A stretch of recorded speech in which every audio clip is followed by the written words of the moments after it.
नमस्ते। सगोरा नेपालको तर्फबाट सम्पूर्ण श्रोता दर्शक महानुभावहरूमा हार्दिक अभिवादन। मित्रहरू, मुलुक अहिले सङ्कटपूर्ण स्थितिबाट गुज्रिरहेको सबैलाई अवगतै छ र विभिन्न शङ्का उपशङ्का त्रासदी को बीचमा केही आशाका किरणहरू पनि छन्। हामी देख्छौँ सीमाको विषयमा नक्सा निकालेर जुन ओली सरकारले एउटा प्रशंसनीय काम गरेको थियो, त्यसमा बुधबार चाहिँ संसदमा दर्ता भएको त्यो सीमा संशोधन सम्बन्धी विधेयक बुधबार नै टेबल भएर छलफल भएर निर्णयार्थ अगाडि बढ्नुपर्ने परिस्थितिमा बुधबारको त्यो कार्यसूचीबाट, त्यो संविधान संशोधनको कार्यसूचीबाट हठात हटाइँदाखेरि विभिन्न शङ्का उपशङ्काहरू जनमानसमा आएको थियो र पछि यस कुरामा भारतीय मिडियाहरूले पनि निकै अनर्गल प्रचार गरेको, नेपाल पछि हटेको, नेपालले अब यो नक्साको दाबी छोडेको भन्ने लगायतका विभिन्न कुराहरू भारतीय मिडियाहरूले प्रसार गरिरहेकै सन्दर्भमा नेपाली जनतामा एक किसिमको नैराश्यता, एक किसिमको आक्रोश पनि आइरहेको अवस्था थियो। तर पछि नेकपा र काङ्ग्रेसकै सांसदहरूले पार्टीबाट यो सीमा सम्बन्धी संशोधन जुन विधेयक हो, संविधान संशोधन सम्बन्धी विधेयक हो, त्यसलाई पास गर्ने भन्ने कुराहरू जुन आयो र पछिल्लो समयमा नेपाली काङ्ग्रेसले पनि सीमा सम्बन्धी संशोधन विधेयक, संविधान संशोधन विधेयक पास गर्ने जुन निर्णय गरेको छ, त्यसले गर्दा जनतामा एक किसिमको आशाको पुनः सञ्चार भएको छ।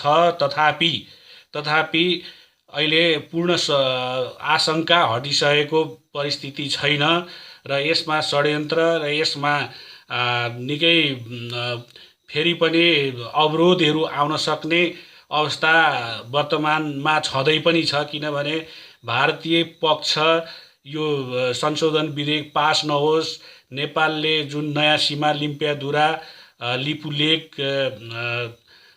लिपुलेकको जुन भूभाग, कालापानीको भूभाग जुनमा दाबी गरेको छ, जुन नक्सा बनाएको छ, त्यो पास नहोस् भनेर निरन्तर भारतीय पक्ष लागिरहेको परिस्थिति पनि छ र यसमा नेपालीहरूलाई दबाब दिने, नेपाली नेताहरूलाई, पार्टीलाई दबाब दिने कुरो पनि भारतीय मिडियाले गरिरहेको परिस्थितिमा र नेपाली राजनीति र नेपाली नेताहरू पनि भारतीय पक्षहरूबाट विगतमा विभिन्न सुविधा, तलब भत्ता नै बुझ्थे भन्ने कुराहरू आएको सन्दर्भमा ठुला नेतादेखि साना नेताहरू रातदुत धाउँथे पैसाको लागि, सुविधाको लागि भन्ने जुन कुरोहरू बाहिर आएको छ र भारतीय राजनयिकहरू पनि केही समय अघि पूर्व राजदूत नेपालमा आएर यसमा प्रभाव पार्ने किसिमले वार्ता गरेको, नेताहरूसँग भेटेको भन्ने कुराहरू जुन आएको थियो, त्यसले अहिले पनि आशंकापूर्ण रूपमा हटेको छैन। यसमा अवरोध आउला, संविधान संशोधन नहोला कि भन्ने एउटा डर त्रास अहिले पनि छ। तथापि केही आशाको किरणहरू हामी अहिले देख्छौँ। नेकपाले पनि निर्णय गरेको छ पास गर्ने भनेर, नेपाली काङ्ग्रेसले पनि यसमा सहमति जनाएको छ भने राप्रपाले पनि यसमा सहमति जनाएको छ। मधेसवादी दलहरूको तर्फबाट केही अवरोध होला कि भन्ने आशंका अहिले पनि छ। तर यो जुन प्रस्ताव हो, सीमा सम्बन्धी प्रस्ताव, यो चाहिँ संविधान संशोधन हुन्छ, पास हुन्छ भन्नेमा अहिले आशाको किरण जागेको छ। तथापि सम्पूर्ण नेपाली जनताहरूमा यसमा सजग रहनुपर्ने अवस्था चाहिँ छँदैछ र सजग रहनुपर्छ। हामीले अब हेर्नुपर्छ, सरकार, प्रतिपक्षी दलहरू, संसदहरूको गतिविधि हेर्नुपर्छ, वाच गर्नुपर्छ र खबरदारी गरिरहनुपर्छ भन्ने कुरो छ। र अर्को एउटा समस्या नेपालमा यो छ। अर्को समस्या भनेको अहिले एमसिसीको जुन कुरो छ, एमसिसी विधेयक यो हामीले बारम्बार सडकबाट पनि र विभिन्न सामाजिक सञ्जालबाट पनि भनिरहेका छौँ, एमसिसी राष्ट्रघाती हो, यसले राष्ट्रको हित गर्दैन र यो यो जुन एमसिसीको प्रस्ताव हो यो खारेज हुनुपर्छ भन्ने हाम्रो निरन्तरको माग थियो। र यसमा एउटा फेरि पनि शङ्का लाग्ने कुरो के आएको थियो भने नेकपाको जुन सरकार हो यसले बजेटमा एमसिसीको लागि 5,70,00,00,000 छुट्याइदिएको थियो र बजेटमा राखेको थियो। त्यसले पनि यत्रो विरोधका बावजुद नेकपाभित्रै पनि जुन कमिटी बनाएको थियो एमसिसीको बारेमा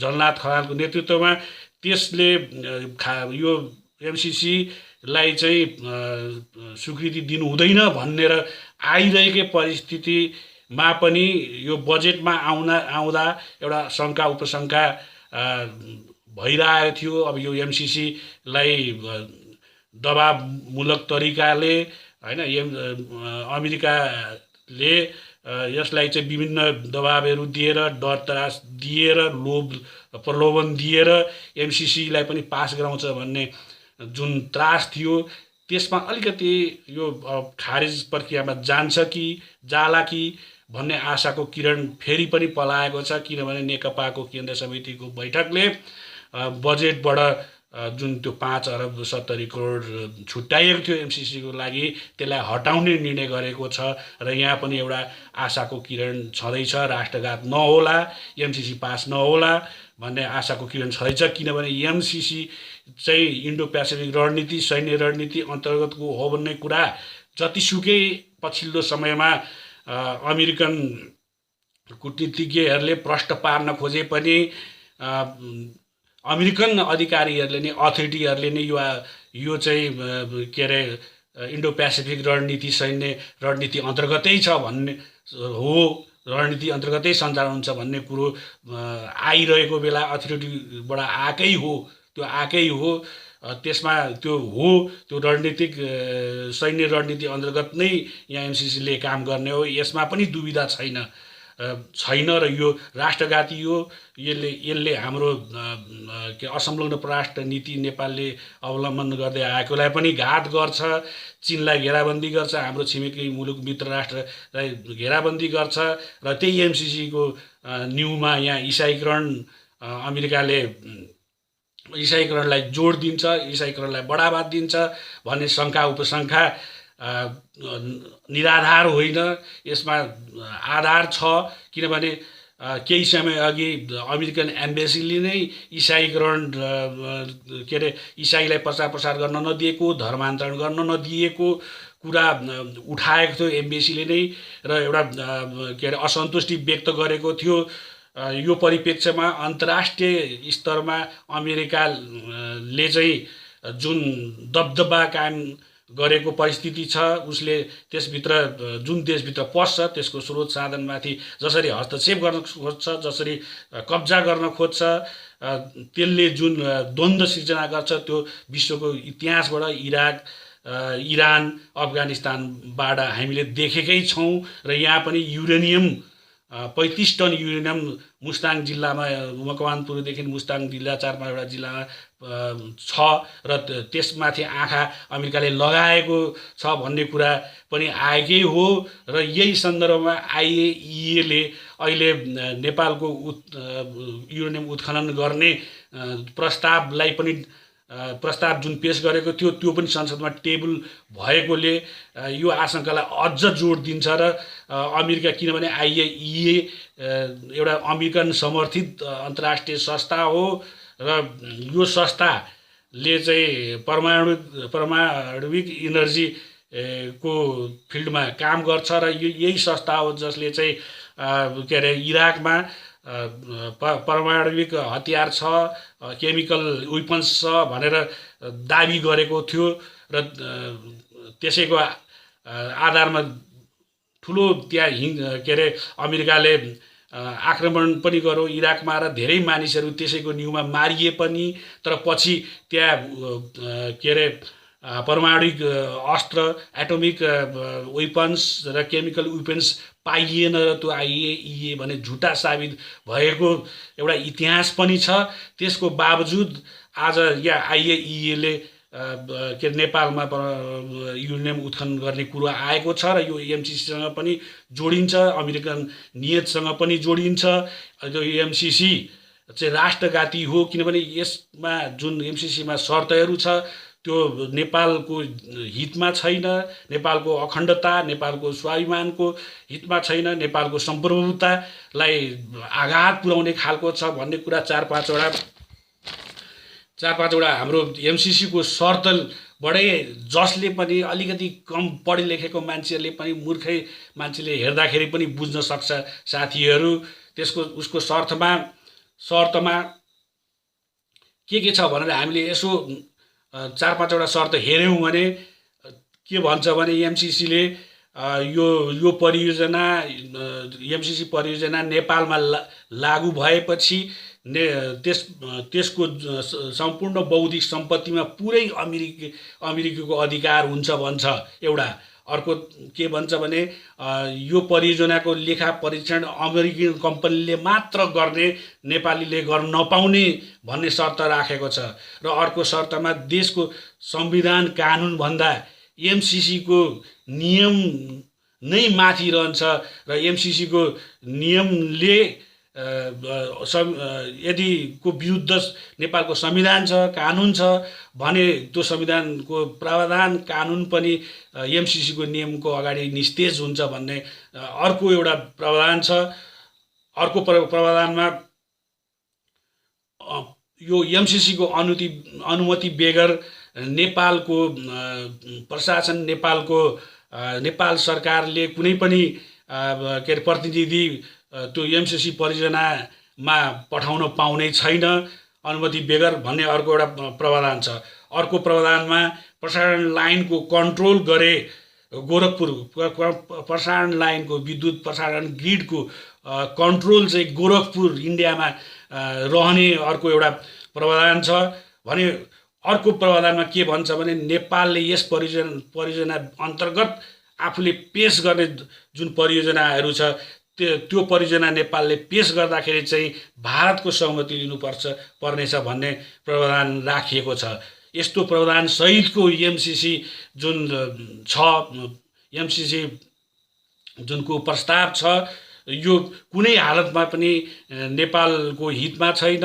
55 अरब रुपियाँ अमेरिकाले सहयोग गर्छ यो एमसिसीमा र 13 अरब जति नेपालले लगानी गर्नुपर्छ, नेपालले त्यसमा लेखा परीक्षण गर्न नपाउने आदि इत्यादि कारणले यो 55 अरबको लागि यो एमसिसी सहमति गर्नुपर्ने कुरो एकदमै राष्ट्रघाती छ। यो गर्नै हुँदैन। एमसिसीलाई जसरी भए पनि के अरे पास गर्नु हुँदैन, यो फेल गराउनुपर्छ संसदबाट, यसलाई पास गर्नु हुँदैन संसदबाट भन्ने कुरा हो। र यसको लागि हामी नेपाली सम्पूर्ण जनताले आन्दोलन गर्नुपर्छ, नभए यो मुलुक अमेरिका पस्यो भने इराकको स्थिति हुनसक्छ, अफगानिस्तानको स्थिति हुनसक्छ। यसमा दुई मत छैन साथीहरू। त्यसकारणले यसमा पनि हामीले अहिले पनि हामी आश्वस्त भइसक्नुपर्ने परिस्थिति छैन। तथापि केही आशाको किरण छ यो पास नहोला भन्ने, तर हामीले यसलाई वाच गर्नुपर्छ। यिनीहरूले चोर ढोकाबाट यसलाई पास गर्न सक्छन्, यिनीहरूले विभिन्न बहानाबाजी गरेर पास गर्न सक्छन्, विभिन्न सांसदहरूलाई प्रलोभन दिएर पास गर्न सक्छ। त्यसकारणले यसमा पनि हामीले वाच गरिरहनु पर्ने परिस्थिति छ साथीहरू। अनि अर्को कुरो साथीहरू, यो मुलुकमा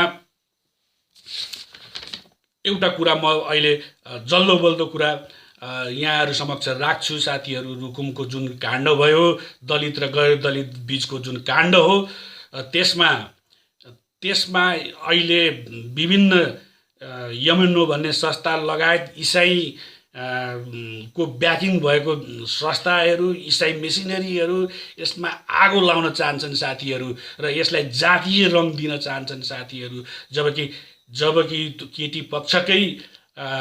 केटी पक्षमै घरमा बुहारी दलित समुदायबाट छन् भने जुवाई दलित समुदायबाट छ र त्यो रुकुम जिल्ला भनेको छुवाछुत विभेद मुक्त जिल्ला घोषणा गरिएको जिल्ला पनि हो र त्यो गाउँमा त्यो रुकुमको जुन जहाँ घटना घट्यो त्यो गाउँमा अन्तर्जातीय विवाहहरू भएका छन् र केटी पक्षमा जो सुषमा साई भन्ने छ उसको दिदी को विवाह उसको भिनाजु एउटा दलित परिवारबाट छ भने भाउजू पनि दलित परिवारबाट छ र यता यो जुन केटा पक्ष नवराजको पक्षबाट केटा पक्षबाट 18-19 जना त्यो गाउँमा गएका थिए त्यसमा पनि सबै जातका मगर छन् साई छन् छेत्री छन् दलित छन् सबै जातिको 18 जना त्यहाँ गएका थिए। यो एउटा दुःखदपूर्ण घटना हो र पीडित पक्ष जसको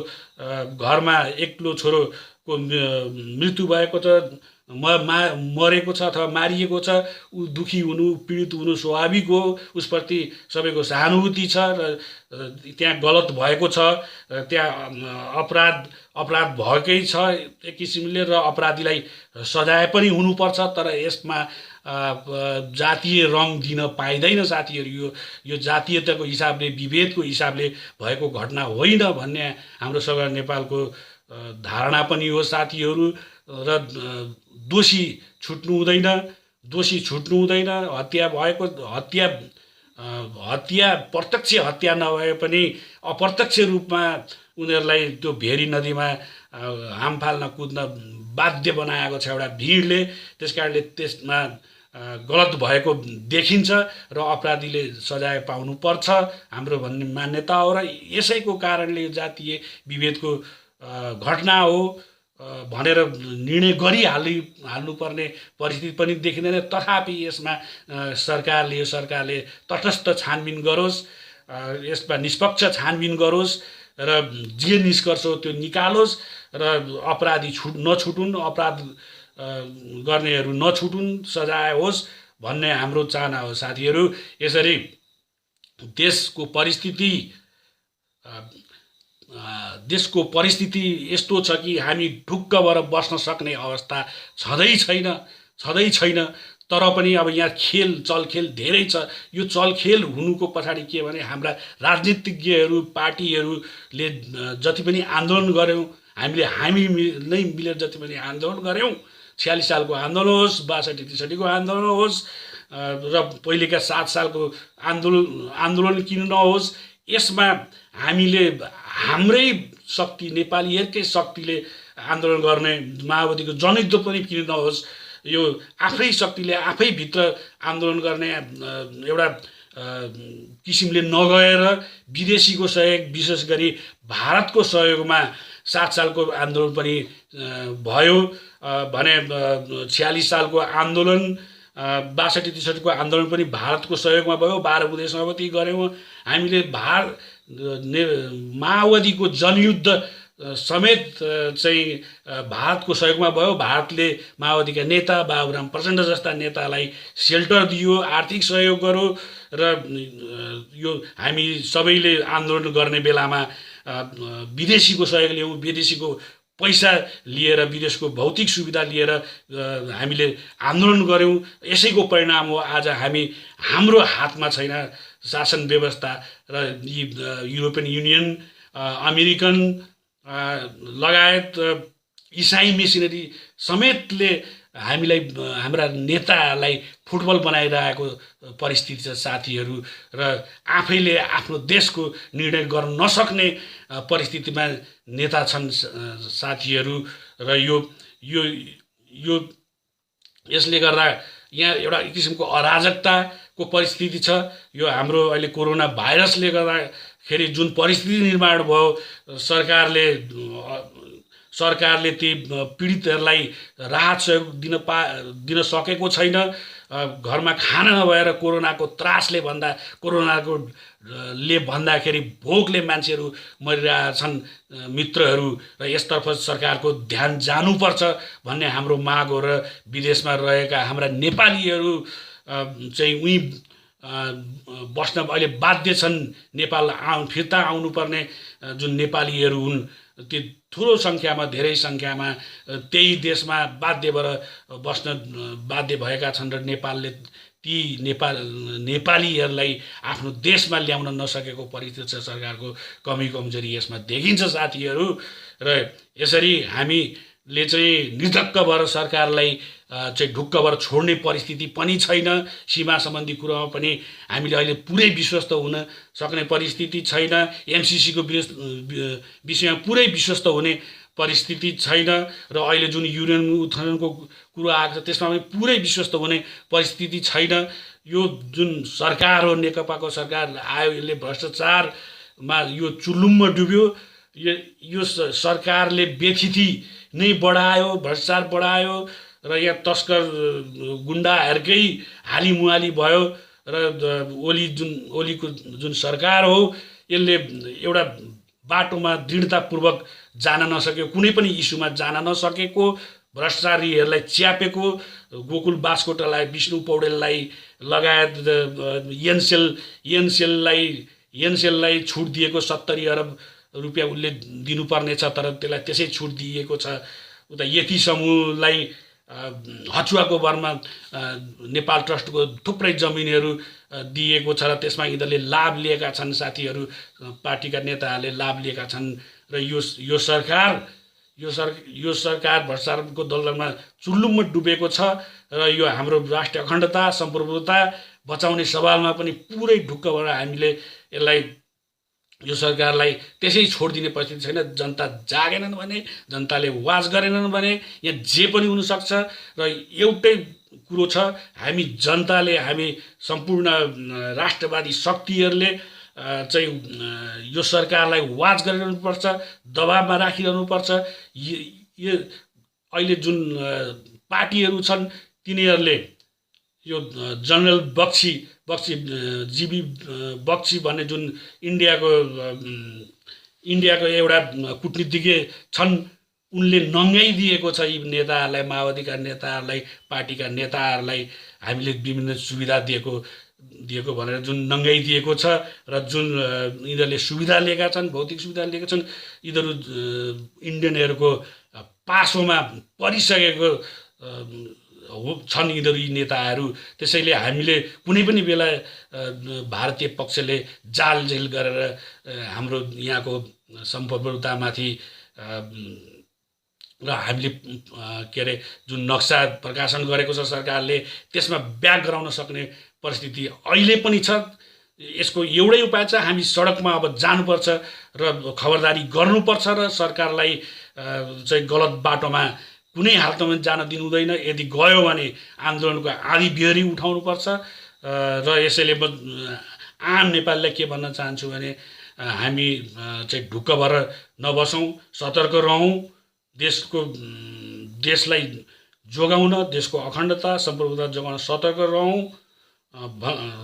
रहौँ, सधैँ सरकारलाई हेरिरहौँ, वाच गरिरहौँ। सडकमा उत्रिनु पर्यो भने कोरोनाकै अवस्थामा उत्तम सगुना नेपाल यी सबै विषयमा, धर्मान्तरणको विषयमा, यो कोरोना भाइरसले आक्रान्त परिरहेको परिस्थितिमा पनि जुन इसाई मिसनरीहरू विभिन्न गतिविधि गर्दैछन् सहयोगको नाममा, जबकि एक द्वार प्रणालीबाट सरकारले सहयोग दिने कुरो छ, यहाँ अरूलाई रोकिन्छ, तर इसाई मिसनरीहरू सहयोग लिएर, बाइबल सहित लिएर गइरहेको छन् र धर्म परिवर्तन गराउने खेलमा अहिले यस्तो बेलामा लागि परेका छन्। र सरकारले उपयुक्त नियन्त्रण, उपयुक्त कारबाही गर्न नसकेको परिस्थिति छ। यिनी सबै परिस्थितिलाई हामीले हेर्नुपर्छ र गलत हुनबाट रोक्नुपर्छ।